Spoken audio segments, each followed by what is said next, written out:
Welcome back to Toomers Tips, and here we are again talking about winter baskets and how we can keep that colour going on all the way through the winter. Now with Nigel, last time we talked about what you can put in your basket, and this time we're going to get some top tips from James Greenslade. So, hi James, good to see you again. Alistair, and you. Now I see we've got a fairly traditional looking basket here with moss. Tell me a little bit more about how you put this together. This is a wire basket, and in the winter the moss looks particularly effective as a liner. And the beauty of the moss basket is you have the plants coming through the sides, which gives a nice ball of colour. Now I love the tip you've got to be able to get the plants into the side and protect the roots. Yes. If you roll the roots up into a piece of polythene, like so, it makes it much easier to slide through the side of the basket.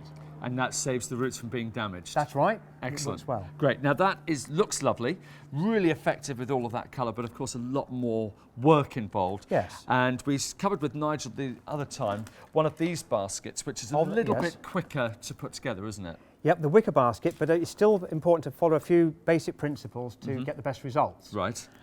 So the first thing I would say would be to slot the polythene to let the water drain through the bottom, and then add some grit into the bottom for extra drainage. Okay. And use normal compost, because the hanging basket compost has got water retaining agent which you don't need in the winter, so normal compost.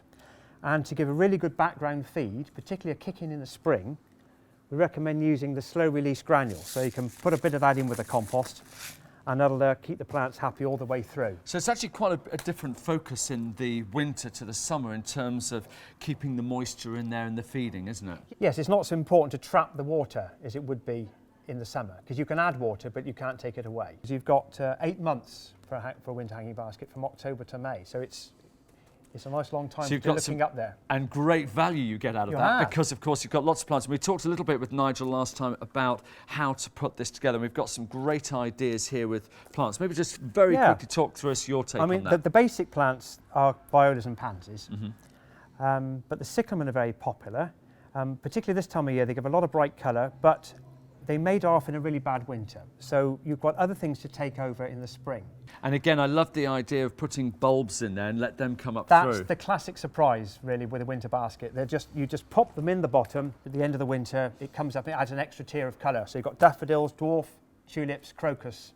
Lovely. Looks stunning. We've got one ready-made here, and you actually do these for customers. They can actually buy one ready-made if they want to save on time. Oh yes, that's the idea. As we come in towards the winter, one of the things we're a little bit nervous of as gardeners is the frost, and I know you've got a couple of great tips of how to avoid any damage happening to our plants with the frost. I think that's just over here, isn't it? Okay, yeah.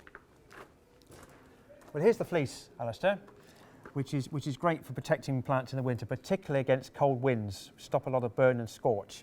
And of course, the more layers you put on, the better resistance you're going to get. Now, I've seen that, but I've also seen this, which is the plastic. That seems to be a more traditional thing that people often do. Yeah, I mean, it's more of a greenhouse effect. Right. So it's particularly good if you're trying to grow lettuce and cabbage over winter.